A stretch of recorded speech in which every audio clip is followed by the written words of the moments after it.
Em nome do Pai, e do Filho, e do Espírito Santo. Amém.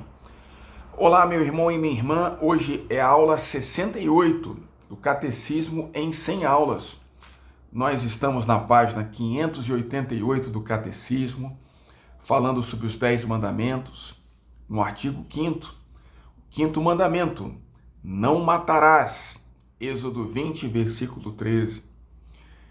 A vida humana, diz o Catecismo, é sagrada porque desde a sua origem até o seu término natural, ela encerra a ação criadora de Deus e permanece para sempre numa relação especial com o Criador, seu único fim. Só Deus é o dono da vida, do começo ao fim. Ninguém, em nenhuma circunstância, pode reivindicar para si o direito de destruir diretamente um ser humano inocente. Portanto, não matarás. É um princípio divino, é uma lei divina que está escrita em nossos corações e ela é quebrada pelo pecado. Quando o ser humano peca e se afasta de Deus, o homem começa a ter desavenças com a mulher, irmão mata irmão, Caim mata Abel, por inveja, justamente por contendas. Então, a Escritura determina, diz o Catecismo, a proibição do 5º mandamento: não mates o inocente e injusto. O assassinato voluntário de um inocente é gravemente contrário à dignidade do ser humano, à regra de ouro e à santidade do Criador. A lei que proíbe tal homicídio é universalmente válida. Obriga a todos e a cada um, sempre e em toda parte. Jesus, no Sermão da Montanha, recorda esse preceito e lhe acrescenta ainda a proibição relacionada à proibição da cólera, do ódio e da vingança, que estão relacionados ao assassinato, porque ninguém mata outra pessoa se não é movido por cólera, por ódio, por vingança, por forte paixão. Mas ainda Cristo diz ao seu discípulo que ofereça outra face e ame seus inimigos. Ele mesmo não se defendeu e disse a Pedro que deixasse a espada na bainha, porque aquele que vive pela espada morrerá pela espada. O Catecismo vai então nos explicar sobre a legítima defesa. A legítima defesa das pessoas e da sociedade não é uma exceção à proibição de matar o inocente. A ação de defender-se pode acarretar duplo efeito. Um é a conservação da própria vida, o outro é a morte do agressor. Só se quer o primeiro, o outro não. Então a legítima defesa que acarreta a morte do agressor, ela não deseja a morte do agressor, e sim a preservação da própria vida. Não há o objetivo de matar alguém, mas sim de preservar a própria vida. Nesse sentido, a legítima defesa é autorizada pela lei divina. O amor a si mesmo permanece um princípio fundamental da moralidade. Lembra do duplo mandamento do amor? Amar a Deus sobre todas as coisas e amar ao próximo como a si mesmo. É legítimo, portanto, fazer respeitar seu próprio direito à vida. Quem defende sua vida não é culpável de homicídio, mesmo se for obrigado a matar o agressor. A legítima defesa, além de um direito, pode antes ser um dever grave para aqueles que são responsáveis pela vida de outros. Quem são esses responsáveis pela vida dos outros? O pai de família, que deve proteger seus filhos, sua esposa, e o Estado, que deve preservar a vida dos seus cidadãos. Preservar o bem comum da sociedade exige que o agressor seja impossibilitado de prejudicar a outrem. A este título, os legítimos detentores da autoridade têm o direito de repelir pelas armas os agressores da comunidade civil pela qual são responsáveis. O Catecismo fala também sobre a pena de morte. A Igreja ensina à luz do Evangelho que a pena de morte é inadmissível, porque atenta contra a inviolabilidade e dignidade da pessoa. e se empenha com determinação em prol da sua abolição em todo o mundo.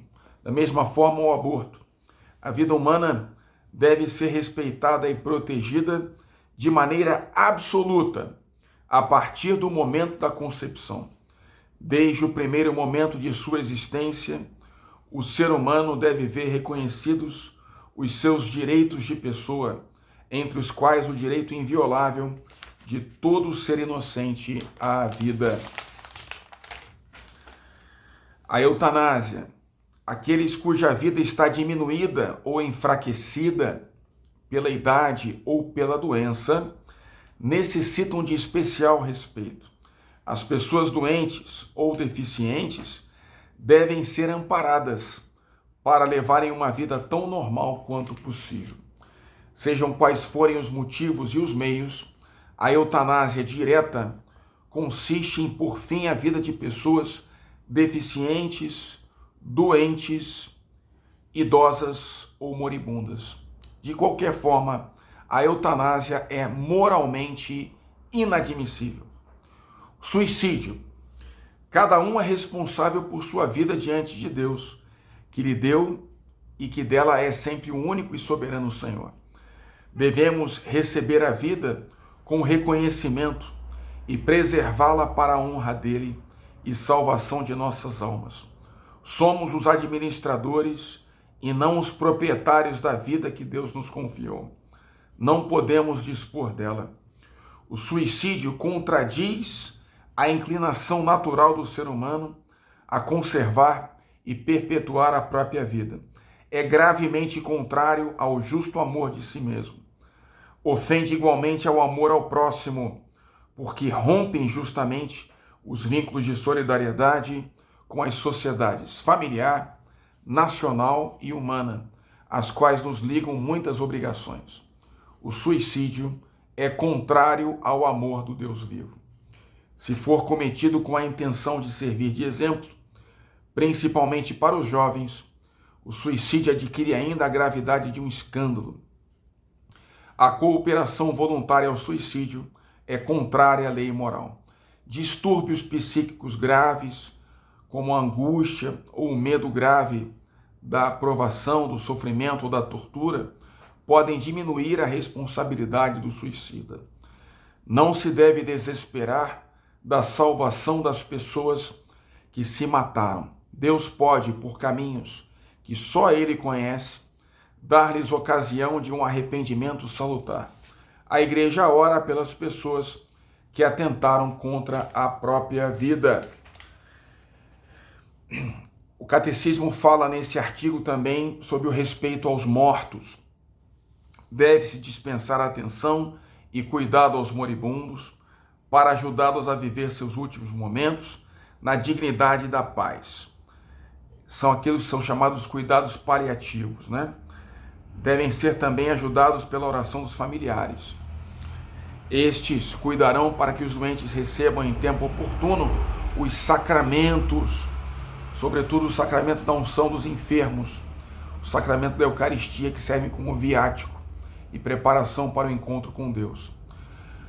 Após a morte, os corpos dos defuntos devem ser tratados com respeito e caridade, na fé e na esperança da ressurreição.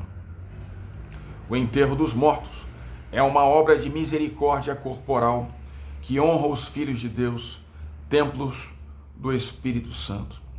A autópsia dos cadáveres pode ser moralmente admitida por motivos de investigação legal sobre a causa da morte ou de pesquisa científica.